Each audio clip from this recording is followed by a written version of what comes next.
daily soccer podcast with the Global Sports Podcast Network. Hello everyone and welcome back to the Daily Manchester United. Happy Tuesday everyone. Are we still recovered after all of that?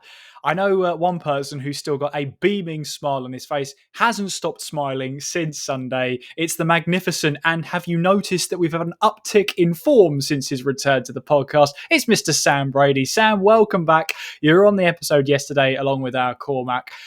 On that yesterday's episode, you pretty much summed it all up. What a result. Seemingly out of nowhere. And if anything, I was shell-shocked myself after 62 seconds. I couldn't believe what I saw. Yeah, I mean, not a bad time to return to the pod, eh? I mean, yeah, I'm buzzing. I'm absolutely buzzing, to be fair. And I can't think of a time recently where I've been this happy from a United result, because even when we win games, it's almost like nowadays it's like, oh, we're expected to win those games like Sunderland and whoever else. Whereas this one, genuinely, I can't believe it. I can't believe it. Like, it's just a performance that came out of nowhere. And I said it yesterday in terms of the performance, like, it just came out of nowhere. And obviously with the goal within a minute, that just came out of nowhere as well. And yeah, it's a pleasant surprise. Like, I haven't felt like this on a Monday morning, feeling, you know what, like the week's better because your team actually has won for once. So, you know, I haven't felt this feeling in a while, and none of us United fans have. But look, it's good to actually be able to go on social media and people not laugh at your club for once. For once, yeah. It is a very nice feeling. It puts us ninth in the Premier League table, which again, very nice, top half. We're recording this as Brentford are playing West Ham at the moment. At the time we're recording, Brentford are 1-0 up. So, yeah, we're not catching them just yet. Well, yeah, maybe they're catching up to us. We're catching up to them. In any case, you know, West Ham, the less said about them, the better, I'm pretty sure. We'll see what happens with Nuno at the helm there. I also want to talk about a more tactical, a more pragmatic approach to how this side was set up. And I was watching, in fairness, the build-up to the Brentford and West Ham game, other way around because it's at West Ham. And he was talking about how Amorim, and you're going to be shocked about this, Sam, how Amorim tactically got it right. And that's not often, we don't often hear something like that, such praise coming from pundits, especially from Carragher and Neville. They've both had their say on Amorim. They've both had their say about, you know, inconsistency. But the way this team was set up, and Carragher was explaining it on Monday Night Football, the long balls that are, you know, sent up by Senna Lamans up towards the sort of halfway line, first ball is there to be won by either side. But the difference was that instead of United having a man running onto it, as in to win the header and get in behind, it was a case of keeping the midfield narrow. So when the first header comes in, it's hopefully going to a Manchester United shirt, at which point it can then be sent out wide to either, at the time it was Dalot or Ahmad, to then facilitate the play going forward. And I think, you know, looking back at it, and it's hard to notice when you're so invested in a game. You know, Jesse said it best on the crossover about saying when Liverpool and Manchester United meet, all the form book goes out of the window. You treat it like a cup final. No matter what form either side is in, no matter how dominant the other side has been over the other team since 2016 at Anfield. That's the last time we won there. It's a long time. But the point was, Amorim has been praised for, you know, how he tactically approached this game. And I feel like in those bigger games, you know, the teams, you know, scrub the City game. But when we came against Chelsea, yes, the early sending off for Sanchez had a big part in that, but also Casemiro got sent off, so it kind of leveled things up in the mad, weird game that it was. City, yeah, we got blown out of the water. Fair play on that one. Liverpool, it was a great display. I think Gakpo was lucky, you know, he only got the one goal and not the 5 that he probably should have had. But in essence, it was a good display. Rode our luck a little bit. But I think if you ride your luck, if you're not playing at your total best and are still getting 3 points, isn't they say that's the sign of a champion? I'm not going to go that far yet, but I've had a lot to say. I've had it held up since Sunday, but I was watching that game and just thinking we were on it in the first half. In the second half, we let Liverpool play, and I got really frustrated in that second half. Yeah, and the thing is, I think there's two things to be said about Amorim's decision making and the system. I think the squad he chose, the starting 11 he chose yesterday, concerned a lot of people pretty much, and the addition of Maguire coming in, no Sesko, Mount coming in. You see the midfield of Bruno and Casemiro, which doesn't seem to have worked. And then it unfolded how it unfolded, and it turned out they got it spot on. And obviously, with Maguire getting the winner, it only sort of cements that in terms of Amorim getting his starting 11 choice absolutely spot on. And he talked about Maguire being key for set pieces. We score the winner off a set piece. Bruno obviously getting the assist.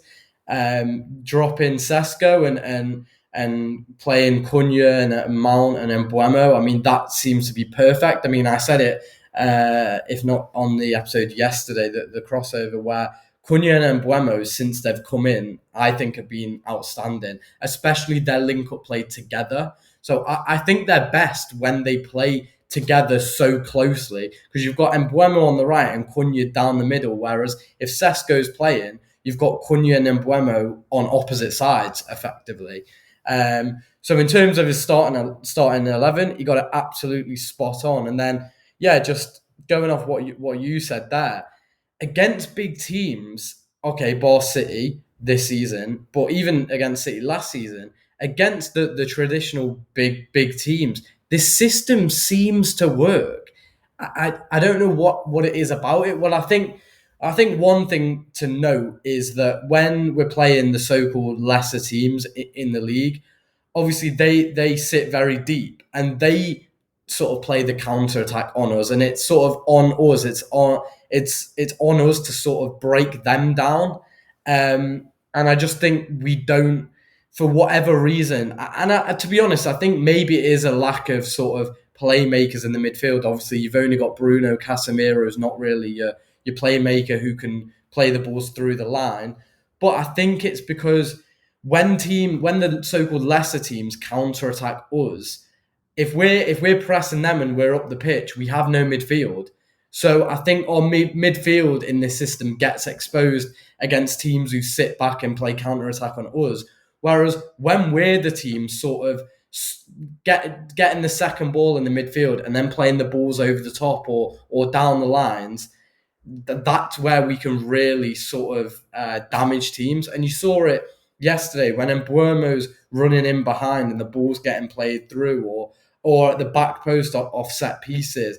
I think the system really caters towards a very sort of fast on the break, on the counter-attack type style. But it's a different style of counter-attack, because I remember under Ole, and somewhat under Ten Hag, we used to be sort of a counter-attacking team and try and catch teams on the break. And I used to hate that style of football where against the bigger teams, we just sat back, absorbed pressure, and it almost felt like a goal was a certainty eventually at Anfield or at the Etihad. Whereas now, we sit back, but we look so dangerous going forward. And that's the difference, I think, to previous years. Not only do we sit back, and to be honest, defensively, I thought we were pretty solid yesterday. I mean, as I said yesterday, I still feel like there's a lot of improvement in that defence. As I said, we've got a left back playing centre back, a right back playing left back. It's all over the place. But now with a solid goalkeeper, who I want to get your opinion on him, by the way, because I thought he was outstanding once again. But with a somewhat solid defence and an unbelievable attack, we can really hurt teams. And that's what I want to see it now more consistently. And that's the thing.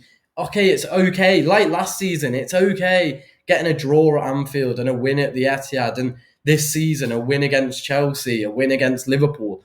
But now we have to see it more consistently. If there's any chance, any hope at all of us improving and kicking on, we have to sort of beat teams the likes of Brighton on Saturday at Old Trafford. We just have to. And if we don't, I'm sorry to say, but this kind of means nothing. So, look, let's celebrate it. Let's be happy. But the players need to, look, screw on and get your head back on. Massive game on Saturday. Because I tell you, if we beat Brighton on Saturday, then we can start. Then the talks can start about, okay, now we're starting to see something. Blah blah blah. I'm not going to base it off a win against Sunderland and then look an amazing win at Anfield. But I need to see more. So I'm hoping we can beat Brighton. But the goalkeeper, Kieran, thoughts? Again, much the same as the first game against Sunderland, did what he needed to do. He was, again, I was watching that preview of Monday Night Football, and they have this graph that showed every single pass that Senne Lammens played in that. And there was only one time he didn't go long, and that was I think a 20th minute pass they picked out to Dalot. Every other time he went long. Played that direct style, and he didn't look unbothered. He looked like he was able to just cope with the pressure. I mean, a goalkeeper is always going to send it long. They've got that trained there. Goal kicks, they send it long. They can do that all day, every day. Get it past the halfway line. So it just looked like he was in his element, and I noticed how the more balls on the left-hand side that were directed towards the left-hand side. So that's where, left-hand side would have been, I think, Cunha, yeah, it would have been. Oh, well, no, actually, Mount, sorry. Oh, yes, Mount. Whoever was in that triangle, it was kind of, again, like the first day of the season, it was nice to see. But down the left-hand side, those balls were being won. Down the right-hand side, they weren't. And even though there was a ball that was won by, I think it was Van Dijk, the first goal, it's led to recycling the play in the midfield, again, where that narrow midfield comes in, and then it just expands. It's able to push forward and expand.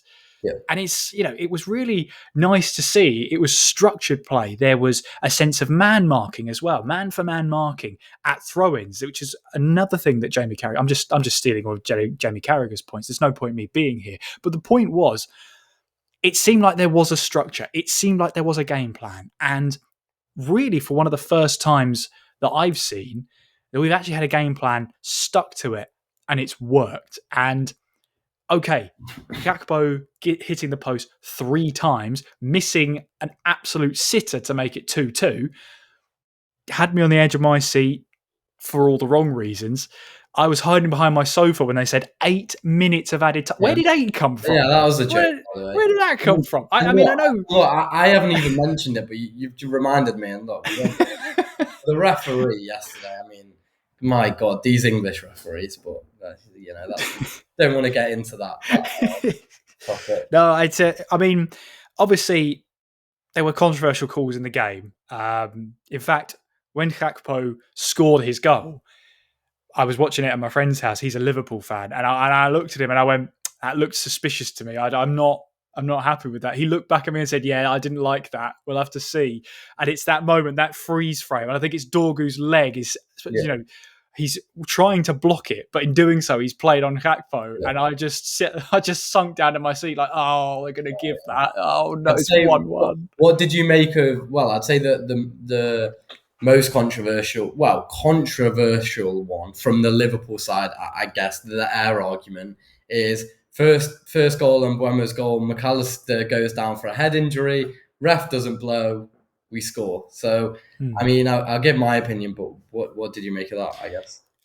This is always going to be a tricky one for me, and we've got the benefit because we got a goal out of it. And if it happens against us, you're going to feel aggrieved, no matter who you support. And this is where this whole, what's fair for one team isn't fair for another team, and how do you balance that as much as possible? Looking at the rule book, it's up to the referee to stop the game. Ultimately, it's up to him to stop it. So if he doesn't, their game goes on just like any other injury, if a team kicks it out of play, they're doing it out of sportsmanship. The ref hasn't blown them. The ref hasn't asked them to kick it out of the play. It's a difficult one because we benefited from it. I can't give you an unbiased view on it because it's like, oh, well, of course you're going to say that because you got a goal out of it. I think players have to be careful about crying wolf when they're not actually got a head injury, because it's part of the gamemanship. You fake an injury, you feign injury. You see goalkeepers fade injuries as well to waste time because they're the only player on the pitch that can't be sent off the pitch to recover, to get medical attention. So they'll have, a time-wasting injury. They'll have a bit of cramp, get the physio on, and waste a bit of time. Get the team talk in there. That's part of the game, and that will be the part of the game until the rules get changed to either stop it or completely get rid of it. But I think it's up to the referee, and in that split-second decision, the referee said, I'm going to let play go. Yeah. And I think whether you agree with it or not is whether if your team scored. And that's a weird thing to say, but in that scenario, I don't think you're pleasing any sets of fans by giving a decision. If you stop the game there, United are furious because they're in on goal. Yeah. But it's stopped for a head injury. So it's a difficult one. And I think we're going to be biased because we got a goal out of it. Yeah, I mean, the way I see it, to be honest, I mean, if you're going on the law says if there's a head injury, play must stop, no matter where the ball is, whatever, the ref must stop the play. However, we are, as football fans, we are constantly asking for more common sense to be applied to some of these decisions. Now, when you look at the situation, the head injury is caused by his own player. United are on the edge of Liverpool's box. And look, I know people might say, oh, head injury is a head injury. But McAllister got straight back up on his feet, got it bandaged, and away he went. I wouldn't say straight back up. Well, he was. There's worse head injuries that could have occurred. So if there was blood pouring out of his head, or if he was concussed or knocked out, then I get it. Completely stop the game, help him. But the fact that he got hit in the head by his own player, we're on the attack on the edge of the box, and McAllister, look, he's got a knock in the head, but he seems like okay. I think common sense, and by the way, while the game was going on, the VAR actually gave the explanation that the ref didn't even see it.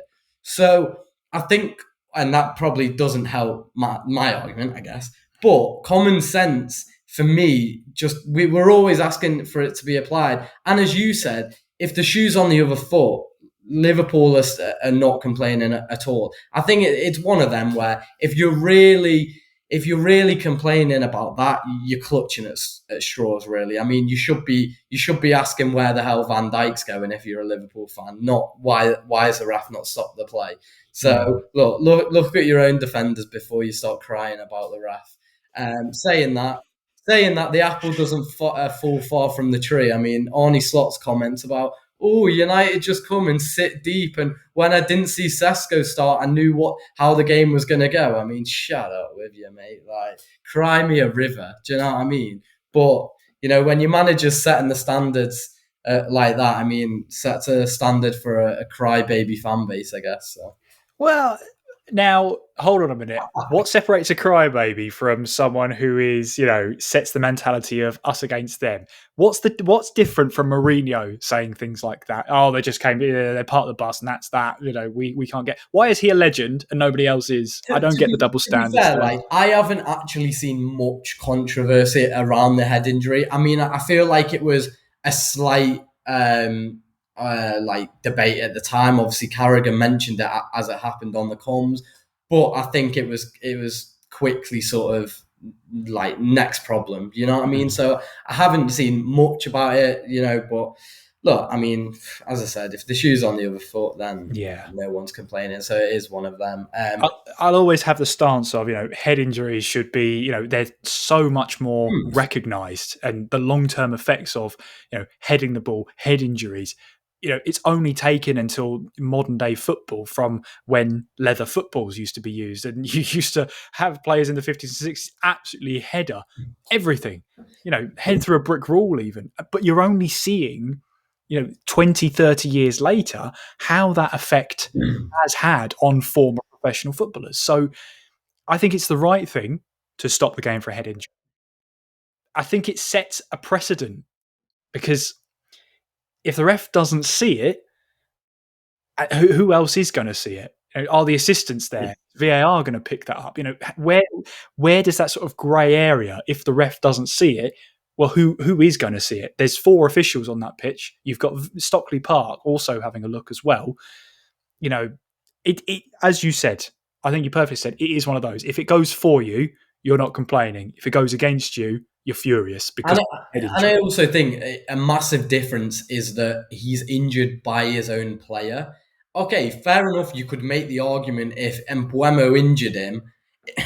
If Mbeumo injured him and it was a head injury, you could go, not only has he not stopped the play because of a head injury, he hasn't even given the foul. But the fact that it's Van Dijk injuring McAllister, it's almost like, come on, I feel like we are clutching at straws a little bit here. That is a fair point. If it's, player on player, do you stop the game even if they're injured? Because we saw, I haven't seen the incident, but Arsenal fans have said about, I think it's 2 Fulham players, and I'll have to be corrected on that. I haven't seen it. So. No, but I know there's a point raised by there, and their game was stopped. So again, it's creating inconsistency. At the end of the day, refs are humans. I would never be a referee, but we've kind of had this problem for a good 5-10 years now where the inconsistency is annoying. If we can have a bit more. The English referees, and look, I'm not here to bash referees or whatever because I know how hard of a job it is, but they are the worst referees in Europe. In the top 5 leagues, they just are. And that's just not me saying that. That's everyone that's saying that. I even had a mate who he's from Madrid and he didn't watch a lot of Premier League, but since I've met him, he started to watch a lot of Premier League. And I said to him, when he started watching, he was like, oh, La Liga refs are the worst. And I said, no, you watch Premier League, they're the worst. And he was like, no, how can they be worse, blah, blah, blah. 2 weeks later, he came back to me and said, yeah, actually, you were right. I agree with you. It's what you said. It's the inconsistency. They haven't got a clue in terms of one day it's a foul, one day it's not a foul, this, that, here and the other. It's just all over the place. And to be honest, VAR hasn't helped in the slightest. I mean, I am, in my opinion, I'm against VAR. I would actually get rid of it because I think it was brought in 2020 to help referees and to help the game. And it's been 5, nearly 6 years now, and nothing has helped. The only thing that's helped is keep the automatic offside. I think that's good. But look, it hasn't helped at all. And it's a week to week basis now. Every week there's a controversial decision, and I mean, I don't want to get into the whole ref situation because I think it's been talked about a lot. But I mean, it is a joke, to be honest. And mate, some of the fouls that should have been given yesterday, and look, if I had lost that game, and I'm not even just saying for United, on both sides, the ref was horrible. So, yeah, I mean, it's one of them where we've been saying it for seasons now that it needs to change. It never does. So I guess you just got to get on with it. In terms of what I did want to sort of circle back to is the goalkeeper, is Lemans. And do you know what I think it is, mate?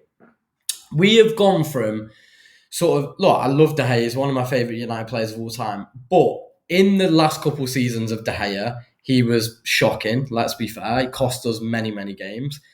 Then we went straight into Onana, which cost us many games, and at the Onana Bayern Deer era, which was horrendous. Thank God that's over.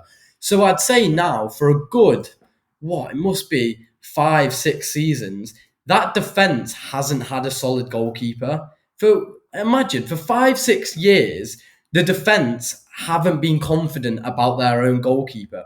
So now, even in the 2 games, if the fans are feeling it and the fans are sort of feeling that sort of relief and that weight, that pressure that we know, okay, if there's a shot coming in, he might actually save it.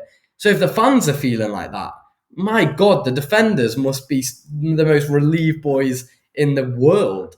I mean, it's just little things like corners now. I feel like all of a sudden, and whether it's the goalkeeper, whether it's Maguire, to be fair, getting his head onto a lot of them, corners even against Liverpool, set pieces, we were pretty solid off them. I mean, every bloody set piece we've had this year, I felt like it's going to go directly in. So now, yesterday, it was almost like, oh, a corner's come in and he's caught it.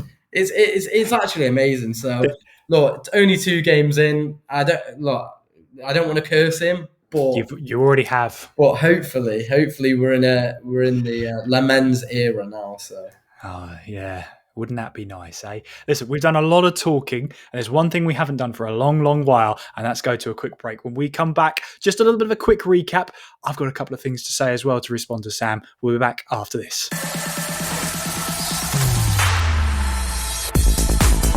Your daily soccer podcast with the Global Sports Podcast Network.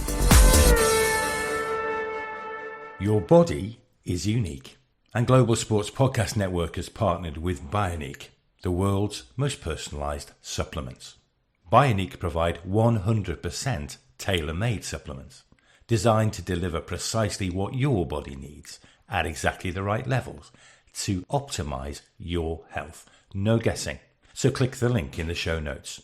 Use the code GSPN2025 for 40% off your first month's subscription. Bionic. Don't settle for off-the-shelf solutions made for just anybody. Get what's right for you right now.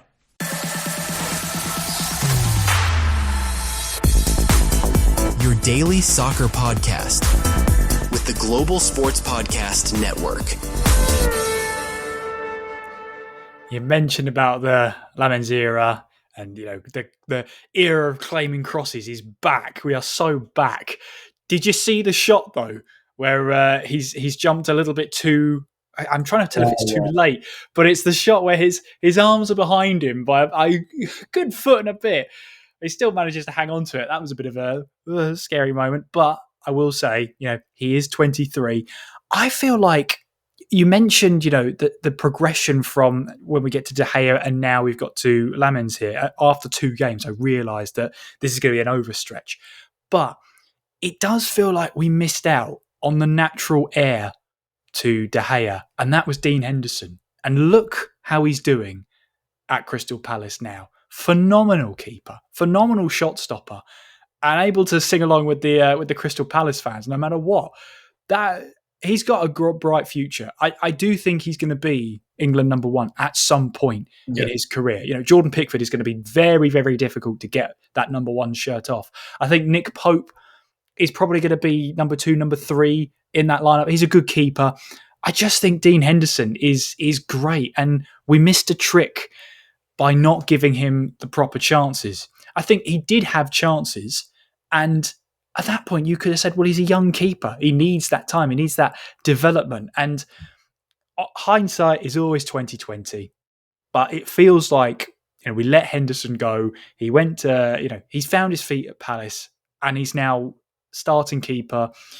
Now he's on the way, European football beckons for Palace, and they've built a solid team, and Glasner has built a solid team around it as well. I really feel like we missed that natural progression from De Gea to Henderson, but I know there's reasons why that happened and why the boat was missed on that. I'm just glad Henderson has found a Premier League club that he's made his own, and he's having a heck of a career. Yeah, I mean, I said it at the start of the season that if Henderson continues the form that he was in the back of last season, which he seems to be doing to some extent, that Tuchel's got a big decision to make in the summer. I mean, Pickford, I like Pickford, I rate Pickford, I think he's pretty decent. I think, look, this might trigger some Everton fans. I think he's a bit overrated by Everton fans, but for England, you can't question him. I think he's been outstanding, but he's never had competition. If you think about it, no one's really ever challenged Pickford for that number 1 spot. And that's partly to do with Pickford's performances, but partly because we haven't produced good England goalkeepers. So yeah, I mean, Tuchel's got a big decision to make in the summer. And I think, to be honest, it's it's funny how people pick and choose ex-United players, and they go, "Oh, he's doing so well, and he's doing so well." When actually, I don't really see people sort of loop back to Henderson and United. It's almost like Henderson is doing his own thing now, and people forget that he actually did play for us at a time. And also, I mean, I don't think we've even mentioned him so far, but Carreras for Real Madrid as well. He's literally starting left back now, and United fans might remember him as Alvaro Fernandez. We used to have him, and now he's at Real Madrid as starting left back. But people seem to pick and choose your Antonys and your who else, because we paid the big money and the Hoylands and all this, but actually we're missing out on a really good left back in Carreras, who we sold.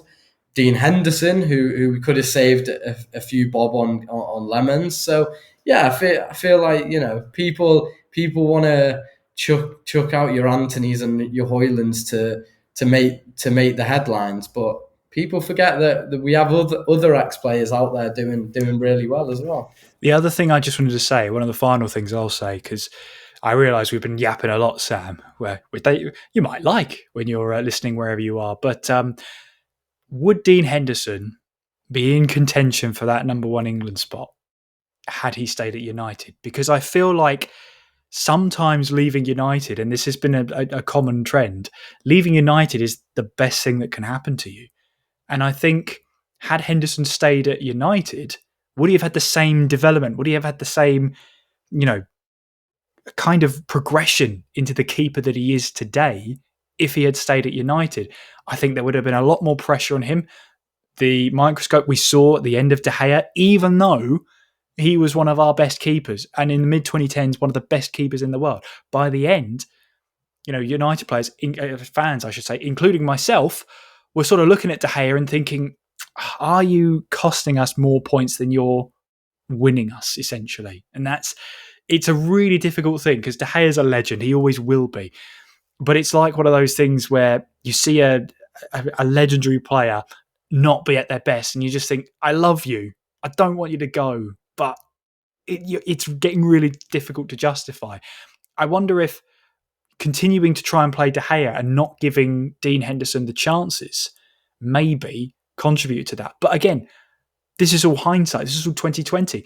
We might go back 5 years, and there's reasons why Dean Henderson isn't starting. So yeah, and the thing is, what I will say on that, and the thing is with Dean Henderson, why I'm not like, oh, why did we sell him, blah, blah, blah, with players like I am with players such as McTominay, for example, because I think Henderson, it was almost wrong place, wrong time in terms of, obviously, I mean, under Ole there, he started about half a season, and look, he was decent, but even when, I think it is a case of, when we sold him, he wasn't good enough for United. And not only, I would say, he wasn't at the level that we expect from our goalkeeper, but also De Gea was still there. And I think because De Gea is such a legend, it's almost like you can't really say to him, all right, your time's on the bench now. It's either you start De Gea or you sell De Gea. And we weren't in a position to sell De Gea. And also Dean Henderson wanted game time. He wasn't at the level that we wanted him to be at. So at the time, it just felt like a natural move. Now, obviously, he's gone on to do great things for Palace. But, and this is no disrespect to Palace, he's a good goalkeeper for Crystal Palace. Now careful. This is Crystal Palace, who are in Europe, Sam. But this is the thing. I remember when Dean Henderson had that loan spell at Sheffield United, when I believe they were in the Prem. Maybe they were in the Championship, actually. But he was very good at Sheffield United. And now he's very good at Crystal Palace. So maybe, and look, maybe it isn't. Maybe he could make a move to a big club and do well as well. And Palace fans would probably say, why not?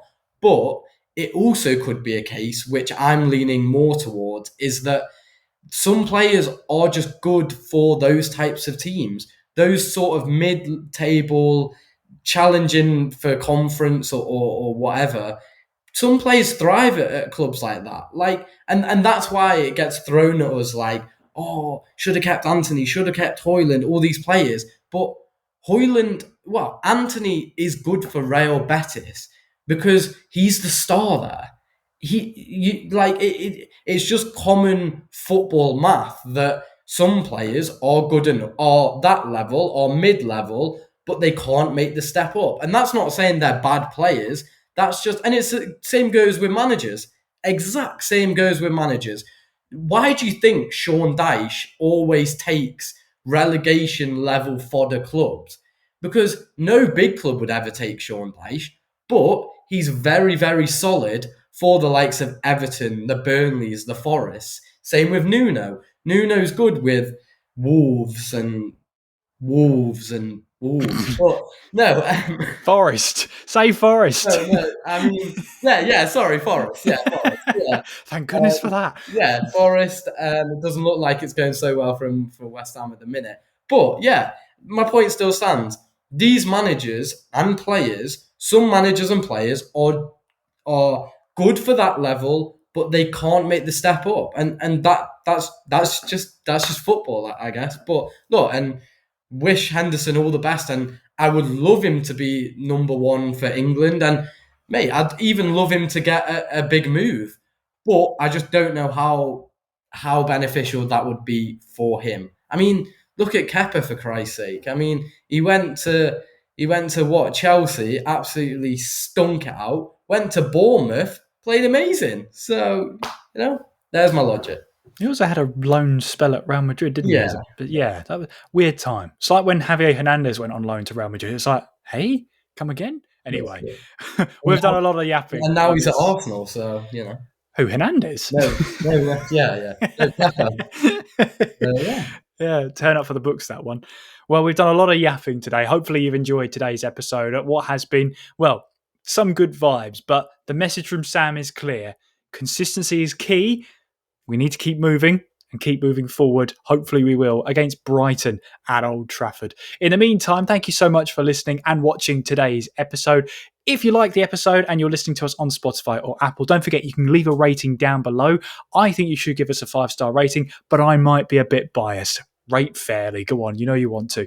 You can also watch the episodes on YouTube now as well. We are at GSPN Daily Man United Podcast on YouTube. It's such a long name, so you have to remember it. Give us a subscribe over there. And if you subscribe on YouTube and follow us on Spotify and Apple, you'll get a push notification whenever the next episode goes live. So you will never miss another episode again. Another reason why you should be following us.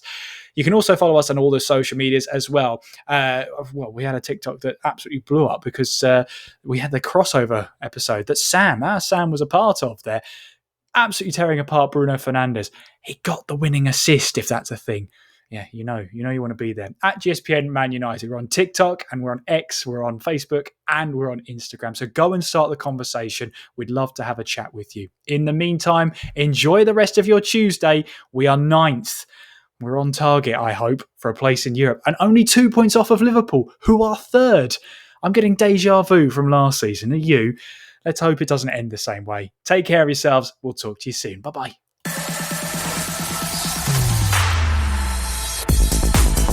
Your daily soccer podcast with the Global Sports Podcast Network.